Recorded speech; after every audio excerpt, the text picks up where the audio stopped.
Right now you are wearing something. You probably put it on this morning without thinking, but for the first 200,000 years of human existence, nobody wore anything at all. And then, somewhere between 83,000 and 170,000 years ago, something changed. The reason they did it has almost nothing to do with the reason you think. We've been telling ourselves the same story for centuries. It got cold. Humans needed warmth. They killed animals, took their skins, and wrapped themselves up to survive. It's logical. It's clean. It fits perfectly. It's also almost certainly wrong. The real answer begins with lice. In 2003, a team of researchers at the Max Planck Institute published a study on human lice. Head lice live in hair. Body lice live in clothing. They split into two separate species at exactly the moment humans started wearing clothes.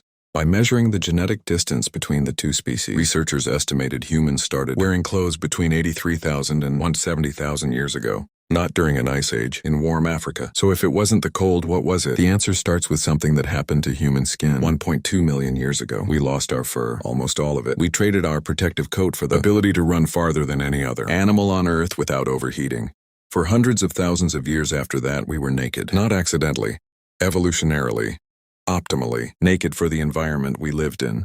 And then in warm Africa, long before any ice age, we started covering ourselves again. Not for warmth, for something else entirely. The oldest known jewelry in the world, shell beads found in Morocco, dates to around 150,000 years ago. Almost exactly the same window as the lice evidence for clothing. Humans weren't dressing for warmth. They were dressing for each other. This changes everything. Clothing isn't survival technology. It's communication technology. Every piece of fabric you put on your body is a signal. It says something about who you are, where you belong, what group claims you. That function is not modern. It is not superficial. It is as old as the behavior itself. In 1975, anthropologist Terence Turner published a study on the Kayapo people of the Amazon. Their decorative system was essentially a language. Different patterns communicated age, marital status, social role, spiritual standing. Turner argued that for humans, a decorated body is not a natural body with additions. It is the cultural body. This is why clothing shame appears in almost every human culture on Earth. The feeling of exposure when unclothed in front of others is not learned prudishness. It is the feeling of being unreadable, of having removed all the signals that tell other humans who you are.